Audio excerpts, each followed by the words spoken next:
that ties in with the do you feel worthy or not. Yeah. Many times I have wanted to give up. I grew up in church, but I wasn't always the greatest, and that's normal. That's everybody. That's everyone. Everyone kind of goes through that. So I went through a season in my life. I was in a bad relationship. I strayed away. I didn't want to sing anymore. I no longer was a part of the worship team. And then I just felt like, you know what? I'm not going to do this. How I'm living is easier. Yeah. This is easier. It's easier to live in sin. Oh, It's easier to do those things, right? Because when you follow the Lord and you live a lifestyle of a believer, it's never easy. No. You're more attacked than you are. You're right, exactly. It's a fight. The enemy, he hates worship. Yeah. He was an angel who worshipped, So I was just like, you know what, this is too much. I just live this life of sin and just do because it's an easier way. So many times I have felt like I'm not going to do this anymore because it comes with too much.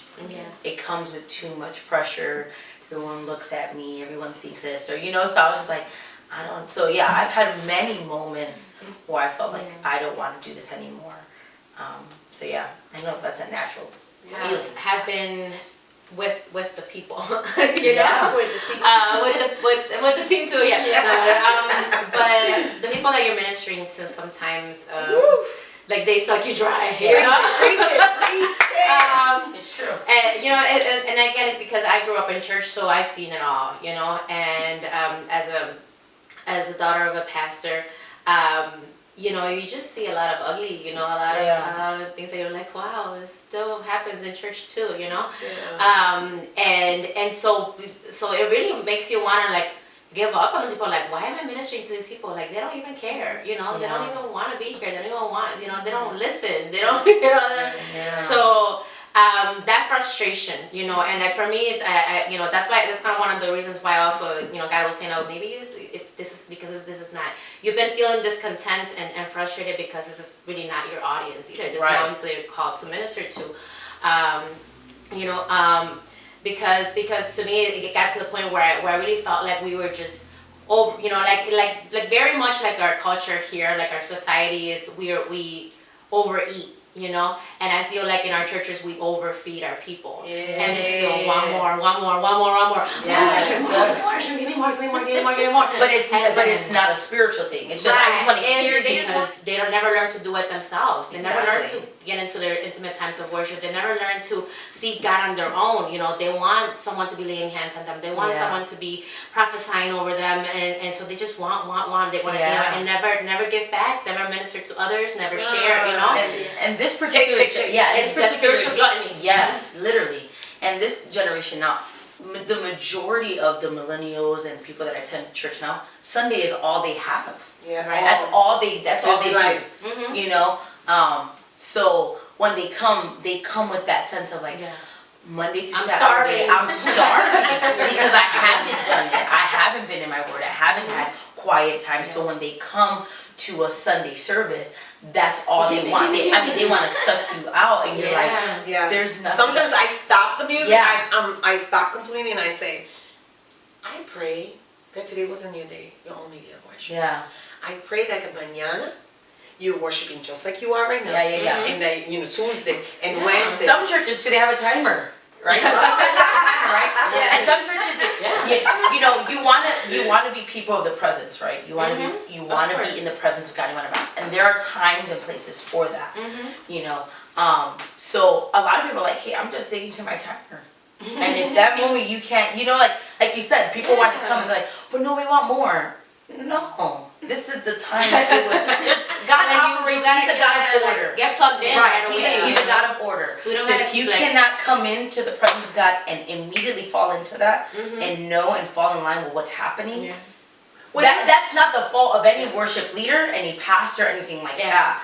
So we take on that burden. But we take it. We take on that burden. The pressure is for us to always satisfy the people, Exactly. And if they're not satisfied, I didn't feel the worship today. We'll go back into the green room and say, was that good? We question the experience that happened in that moment. Yeah.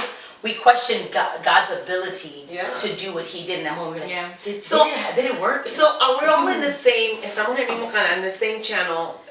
I have a philosophy, and it's like, you know what? You're not gonna experience the presence of and mind you, this is with a godly worship, worship team, and okay. So we're all on the same page that I feel like sometimes you want to feel the presence of the Lord.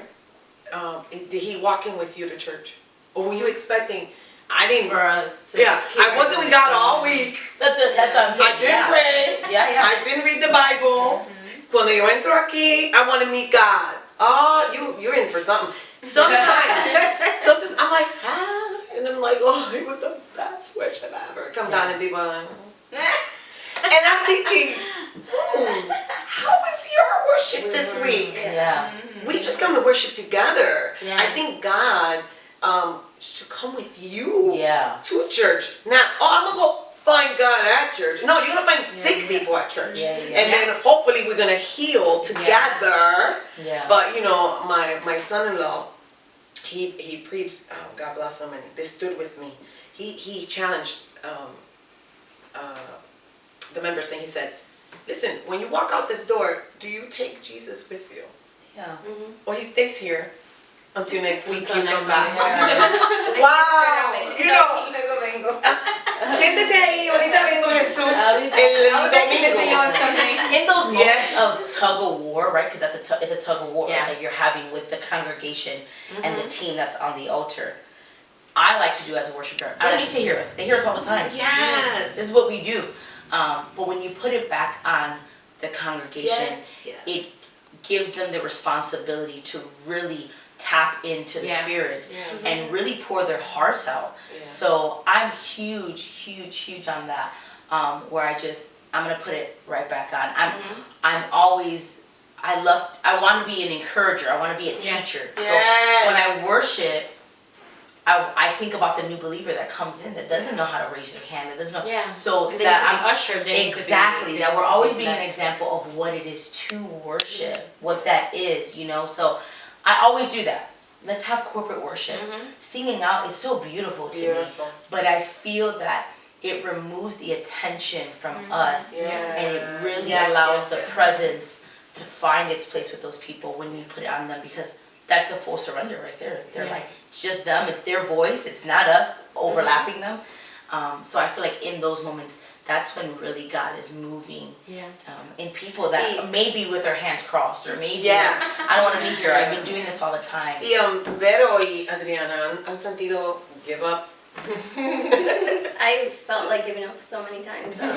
Issues, just like Shirley said, when you're like really deep in there, like a leader or a teacher, you hear all the stuff that the congregation doesn't hear. You by the back. And then you get attacked. You're a figure up in front of the church, so you gotta be good. You gotta do everything good. So many times I felt like giving up. I've told my dad, I'm not gonna sing anymore. And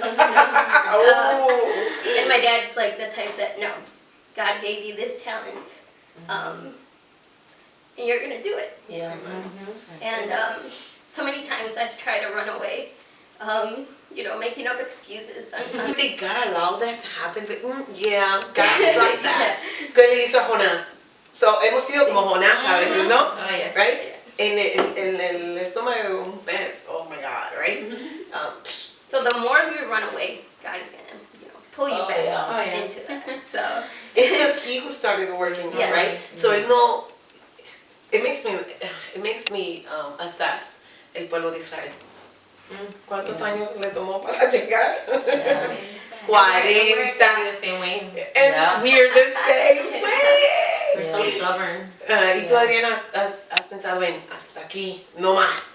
Sí, cuando comparto lo que dicen, porque a veces el problema es con el mismo equipo con el que estás tocando. En el ensayo sale todo perfecto, todo bien.